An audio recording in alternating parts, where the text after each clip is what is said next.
Hello guys, চলে এলাম নতুন একটা মিনি ব্লগ নিয়ে। এটা হলো দীঘার দ্বিতীয় দিন সকালবেলা।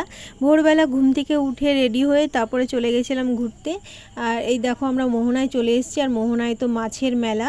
আর এই মাছগুলো দেখে তো খুবই লোভ লাগছিল, মনে হচ্ছিল সব নিয়ে আসি, শুধু দাম দরই করেছি, নিয়ে আর আসতে পারিনি। এই যে অক্টোপাসগুলো দেখতে পাচ্ছ, সাইজে বেশ বড় ছিল, ভিডিওতে সেরকম বোঝা যাচ্ছে না।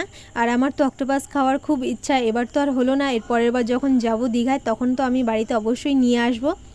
মাছ দেখার পরে একটুখানি চা খেয়ে নিয়েছিলাম, তারপরে চলে এসেছি সমুদ্র দেখতে। আর এই যেমন বোন, ও তো ঘুমাচ্ছিল। আর ওই যে দেখাচ্ছে, ওই দেখো জল। আর এই যে আমার মা, কাকি আর একটা ভাই। আর তারপরে একটুখানি ওখানে দাঁড়িয়ে একটু ভিডিও করে নিলাম, একটু পোজ পাস দিয়ে সানগ্লাস পরে। তারপরে এই যে আমার বোনকে আবার একটু জামা চেঞ্জ করে দিয়েছিল ফটো তুলবো বলে। ঘোড়াটা দেখতে বেশ ভালো লাগছিল।